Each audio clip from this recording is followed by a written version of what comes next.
Unang Pedro, Unang Kabanata. Si Pedro na apostol ni Hesukristo sa mga hinirang na nangingibang bayan na nasa pangangalat sa Ponto, Galatia, Cappadocia, Asia at Bitinia. Ayon sa paunang kaalaman ng Diyos Ama, sa pagpabanal ng Espiritu upang magsitalima at mga wisikan ng dugo ni Hesukristo, biyaya at kapayapaan nawa ang sa inyo'y sumagana. Purihin nawa ang Diyos at Ama ng ating Panginoong Hesukristo na ayon sa kaniyang malaking awa ay ipinanganak na muli tayo sa isang buhay na pag-asa sa pamamagitan ng pagkabuhay na maguli ni Hesukristo sa mga patay. Sa isang manang di nasisira at walang dungis at hindi kumukupas na inilaan sa langit para sa inyo, na sa kapangyarihan ng Diyos ay iniingatan sa pamamagitan ng pananampalataya sa ikaliligtas na nahanda upang ihayag sa huling panahon. Na ito ang inyong totoong ikinagagalak, bagamat ngayoy sa sangdaling panahon, kung kailangan ay pinalumbay kayo sa mulit-muling pagsubok. Upang ang pagsubok sa inyong pananampalataya na lalong mahalaga kaysa ginto na nasisira bagamat ito'y sinusubok sa pamamagitan ng apoy, ay masumpungan sa ikapupuri at ikaluluwalhati at ikararangal sa pagpapakahayag ni Hesukristo. Na hindi ninyo nakita ay inyong iniibig, na bagamat ngayon ay hindi ninyo siya nakikita, gayon may inyong sinasampalatayanan, na kayo'y nangagagalak na totoo, na may galak na di masayod at puspos ng kaluwalhatian. Na inyong tinatanggap ang layunin ng inyong pananampalataya, ang pagkaligtas ng inyong mga kaluluwa. Tungkol sa pagkaligtas na ito ay nagsikap at nagsiyasat na maigi ang mga propeta na nangagsihula tungkol sa biyayang dadating sa inyo. Na sinisiyasat ang kahulugan kung ano at kailang panahon itinuro ng Espiritu ni Kristo na sumasa kanila ng patotohanan ng una ang mga pagbabata ni Kristo at ang mga kaluwalhatiang hahalili sa mga ito. Na ipinahayag sa kanila na hindi sa ganang kanilang sarili kundi sa ganang inyo, pinangasiwaan nila ang mga bagay na ito na ngayoy ibinalita sa inyo sa pamamagitan ng mga nagsipangaral sa inyo ng Ebanghelyo sa pamamagitan ng Espiritu Santo na sinugo mula sa langit, na ang mga bagay na ito ay ninanasang mamasdan ng mga anghel. Kaya't inyong bigkisan ng mga baywang ng inyong pag-iisip na maging mapagpigil kayo at inyong ilagak na lubos ang inyong pag-asa sa biyayang dadalhin sa inyo sa pagkahayag ni Hesukristo.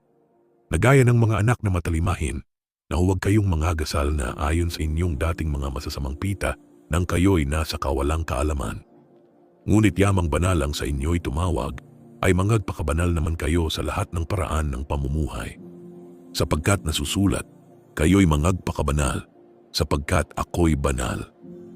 At kung inyong tinatawagan na Ama siyang walang itinatanging tao, na humahatol ayon sa gawa ng bawat isa, ay gugulin ninyo sa takot ang panahon ng inyong pangingibang bayan.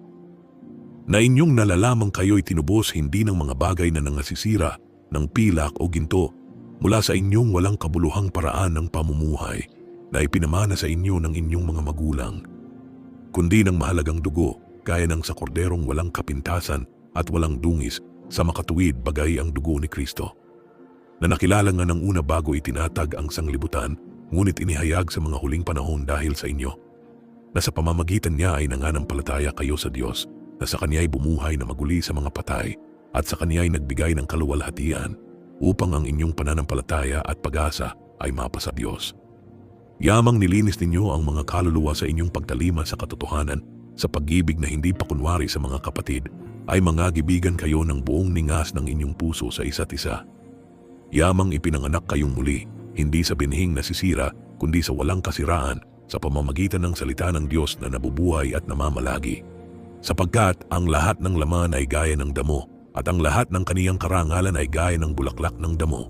Ang damo'y natutuyo, at ang bulaklak ay nalalanta. Datapuat ang salita ng Panginoon ay namamalagi magpakailanman, at ito ang salita ng mabubuting balita na ipinangaral sa inyo.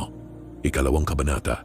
Kaya't sa paghihiwalay ng lahat ng kasamaan, at lahat ng pagdaraya, at pagpapaimbabaw, at mga pananaghili, at ng lahat ng panglalait, gaya ng mga sanggol na bagong panganak, ay nasain ninyo ang gatas na walang daya na ukol sa Espiritu, upang sa pamamagitan nito'y magsilago kayo sa ikaliligtas. Kung inyong napagkilala na ang Panginoon ay mapagbiyaya, na kayo'y magsilapit sa Kaniya na isang batong buhay, na sa katotohanan ay itinakuwil ng mga tao, datapuat sa Diyos ay hirang, mahalaga.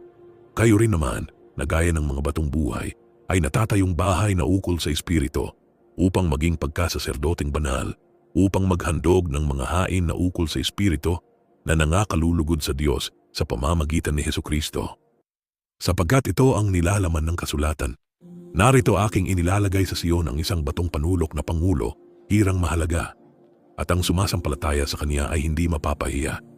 Sa inyong ngang nangananampalataya siya ay mahalaga, datapuat sa hindi nangananampalataya, ang batong itinakuwil ng nagsisipagtayo ng bahay, siyang naging pangulo sa panulok. At batong katitisuran at bato na pangbuwal, sapagkat sila ay natitisod sa salita, palibhasa ay mga suwail. Na dito rin naman sila itinalaga, datapuat kayo'y isang lahing hirang, isang makaharing pagkasaserdote, bansang banal, bayang pag-aaring sarili ng Diyos, upang inyong ipahayag ang mga karangalan niyang tumawag sa inyo mula sa kadiliman hanggang sa kaniyang kagilagilalas na kaliwanagan. Na nang nakaraang panahon ay hindi bayan datapuat ngayoy bayan ng Diyos, na hindi nagsipagkamit ng awa, datapuat ngayoy nagsipagkamit ng awa. Mga minamahal, ipinamamanhik ko sa inyong tulad sa mga nangingibang bayan at nagsisipaglakbay, na kayo'y magsipagpigil sa mga masamang pita ng laman na nakikipaglaban sa kaluluwa. Na kayo'y magkaroon ng timtimang ugali sa gitna ng mga gentil upang sa mga bagay na ipinagsasalita nila laban sa inyo tulad sa nagsisigawa ng masama. Dahil sa inyong mabubuting gawa na kanilang nakikita, ay purihin nila ang Diyos sa araw ng pagdalaw. Kayo'y pasakop sa bawat palatuntunan ng tao alang-alang sa Panginoon, maging sa hari na kataas-taasan, o sa mga gobernador na sinugo niya sa panghihiganti sa nagsisigawa ng masama at sa kapurihan ng nagsisigawa ng mabuti. Sapagkat siyang kalooban ng Diyos na dahil sa paggawa ng mabuti ay inyong mapatahimik ang kamangmangan ng mga taong palalo, na gaya ng kayo'y mga laya at ang inyong kalayaan ay hindi ginagamit na balabal ng kasamaan, kundi gaya ng mga alipin ng Diyos.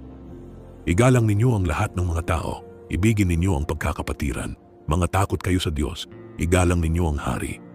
Mga alila, kayo'y magsisuko na may buong takot sa inyong mga Panginoon, hindi lamang sa mabubuti at mahihinahon, kundi naman sa mababagsik. Sapagkat ito'y kalugod-lugod, kung dahil sa budhing ukol sa Diyos ay magtiis ang sinuman ng mga kalumbayan na magbata ng di matuwid. Sapagkat tanong kapurihan nga, kung kayo'y nangagkakasala at kayo'y tinatampal ay inyong tanggapin na may pagtitiis, ngunit kung kayo'y gumagawa ng mabuti at kayo'y nagbabata ay inyong tanggapin na may pagtitiis, ito'y kalugod-lugod sa Diyos. Sapagkat sa ganitong bagay kayo'y tinawag, sapagkat si Kristo man ay nagbata dahil sa inyo, na kayo'y iniwanan ng halimbawa upang kayo'y mangagsisunod sa mga hakbang niya. Na siya ay hindi nagkasala o kinasumpungan man ng daya ang kaniyang bibig, na nang siya'y alipustain ay hindi gumanti ng pag-alipusta, nang siya'y magbata ay hindi nagbala, kundi ipinagkatiwala ang kaniyang sarili doon sa humahatol ng matuwid. Na siya rin ang nagdala ng ating mga kasalanan sa kaniyang katawan sa ibabaw ng kahoy, upang pagkamatay natin sa mga kasalanan ay mga buhay tayo sa katuwiran, na dahil sa kaniyang mga sugat ay nangagsigaling kayo. Sapagkat kayo'y gaya ng mga tupang nangaliligaw, datapuat ngayon ay nangabalik kayo sa pastor at obispo ng inyong mga kaluluwa. Ikatlong kabanata, gayon din naman, kayong mga asawang babae, pasakop kayo sa inyong sari-sariling asawa, upang kung ang ilan ay hindi tumalima sa salita, ay mga hikayat ng walang salita sa pamamagitan ng ugali ng kani-kaniyang asawang babae. Sa pagkamasid nila ng inyong ugaling mahinhin na may takot, na huwag sa labas ang kanilang paggayak na gaya ng pagpapahiyas ng buhok at pagsusuot ng mga hiyas na ginto o pagbibihis ng maringal na damit, kundi ang pagkataong natatago sa puso na may damit na walang kasiraan ng espiritong maamo at payapa na may malaking halaga sa paningin ng Diyos. Sapagkat ng unang panahon ay ganito naman nagsigayak ang mga babaeng banal na nagsiyasa sa Diyos na pasakop sa kani-kaniyang asawa. Nagaya ni Sarah na tumalima kay Abraham na kaniyang tinawag na Panginoon, na kayo ang mga anak niya ngayon kung nagsisigawa kayo ng mabuti at di kayo nangatatakot sa anumang kasindakan. Gayon din naman kayong mga lalaki, magsipamahay kayong kasama ng inyong asawa ayon sa pagkakilala, na pakundanganan ng babae, na gaya ng marupok na sisidlan, yamang kayo na may kasamang tagapagmana ng biyaya ng kabuhayan, upang ang inyong mga panalangin ay huwag mapigilan. Katapus-tapusan, kayong lahat ay mga kaisang akala, madamain, mga gibigang tulad sa magkakapatid, mga mahabagin, mga mapagkumbabang pag-iisip, na huwag ninyong gantihin ng masama ang masama o ng alipusta ang pag-alipusta, kundi ng pagpapala, sapagkat dahil dito kayo'y tinawag upang kayo'y mangagmana ng pagpapala. Sapagkat ang magnais umibig sa buhay at makakita ng mabubuting araw ay magpigil ng kaniyang dila sa masama at ang kaniyang mga labi ay huwag magsalita ng daya. At tumalikod siya sa masama at gumawa ng mabuti. Hanapin ang kapayapaan at kaniyang sundan. Sapagkat ang mga mata ng Panginoon ay nasa mga matuwid at ang kaniyang mga pakinig ay sa kanilang mga daing. Ngunit ang mukha ng Panginoon ay laban sa mga nagsisigawa ng masama. At sino ang sa inyo ay aapi kung kayo'y mapagmalasakit sa mabuti? Datapuat kung mangagbata kayo ng dahil sa katuwiran ay mapapalad kayo. At huwag kayong mga takot sa kanilang pangtakot o huwag kayong mga agulo, kundi inyong ariing banal si Kristo na Panginoon sa inyong mga puso, na lagi kayong handa ng pagsagot sa bawat tao na humihingi sa inyo ng katuwiran tungkol sa pag-asang nasa inyo, ngunit sa kaamuan at takot. Nataglay ang mabuting budhi upang sa mga bagay na salitain laban sa inyo ay mga pahiya ang nagsisialipusta sa inyong mabuting paraan ng pamumuhay kay Kristo. Sapagkat lalong magaling kung gayon ang iniibig ng kalooban ng Diyos na kayo'y mangagbata dahil sa paggawa ng mabuti kaysa dahil sa paggawa ng masama. Sapagkat si Kristo man ay nagbata ring minsan dahil sa mga kasalanan, ang matuwid dahil sa mga di matuwid, upang tayo'y madala niya sa Diyos. Siyang pinatay sa laman, ngunit binuhay sa Espiritu. Na iyan din ang kaniyang iniyaon at nangaral sa mga espiritong nasa bilangguan, na nang unang panahon ay mga suwail, na ang pagpapahinuhod ng Diyos ay nanatili noong mga araw ni Noe, samantalang inihahanda ang daong, na sa loob nito'y kakaunti sa makatuwid ay 8 kaluluwa, ang nangaligtas sa pamamagitan ng tubig. Na ayon sa tunay na kahawig ngayoy nagligtas, sa makatuwid bagay ang bautismo, hindi sa pag-aalis ng karumihan ng laman, kundi sa paghiling ng isang mabuting budhi sa Diyos sa pamamagitan ng pagkabuhay na maguli ni Jesucristo, na nasa kanan ng Diyos pagkaakyat niya sa langit, na ipinasakop sa kaniya ang mga anghel at ang mga kapamahalaan ng mga kapangyarihan. Ika-4 na kabanata, kung paano ngang si Kristo ay nagbata sa laman, ay magsandata rin naman kayo ng gayong pag-iisip, sapagkat siya na nagbata sa laman ay nagpapatigil sa kasalanan, upang huwag na kayong mga buhay sa laman sa inyong nalalabing panahon sa mga masamang pita ng mga tao, kundi sa kalooban ng Diyos. Sapagkat sukat na ang nakaraang panahon upang gawin ang hangad ng mga gentil at lumakad sa kalibugan, sa mga masamang pita, sa mga paglalasing, sa mga kalayawan, sa mga kayamuan, at sa kasuklam-suklam na pagsamba sa mga Diyos-Diyosan. Ikinahahanga nila ang bagay na ito na kayo'y hindi nakikitakbong kasama nila sa gayong pagpapakalabis ng kaguluhan, kung kaya't kayo'y pinagsasalitaan ng masama. Na sila'y magbibigay sulit sa kaniya na handang humukom sa mga buhay at sa mga patay. Sapagkat dahil dito'y ipinangaral maging sa mga patay ang ebanghelyo, upang sila, ayon sa mga tao sa laman ay mga hatulan, tatapuat mga buhay sa espiritu ayon sa Diyos. Ngunit ang wakas ng lahat ng mga bagay ay malapit na. Kayo nga'y mangagpakahinahon at mangagpuyat sa pananalangin. Nauna sa lahat ay maging maningas kayo sa inyong pag-iibigan, sapagkat ang pag-ibig ay nagtatakip ng karamihang kasalanan. Na mangagpatuluyan kayo ng walang bulong-bulungan. Na ayon sa kaloob na tinanggap ng bawat isa ay ipaglingkod sa inyo-inyo rin, na gaya ng mabubuting katiwala ng masaganang biyaya ng Diyos. Na kung ang sino may nagsasalita ay gaya ng sa mga aral ng Diyos, kung ang sinuman ay nangangasiwa, ay gaya ng sa kalakasang ibinibigay ng Diyos, upang ang Diyos ay papurihan sa lahat ng mga bagay sa pamamagitan ni Jesucristo, na sa Kanya ang kaluwalhatian at ang paghahari magpakailanman. Siya nawa. Mga minamahal, huwag kayong mangagtaka tungkol sa mahigpit na pagsubok sa inyo, na dumarating sa inyo upang kayo'y subukin, na waring ang nangyayari sa inyo'y di karaniwang bagay.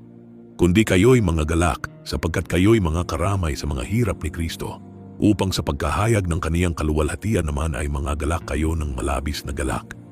Kung kayo'y mapintasan dahil sa pangalan ni Kristo, ay mapapalad kayo, sapagkat ang espiritu ng kaluwalhatian at ang espiritu ng Diyos ay nagpapahingalay sa inyo.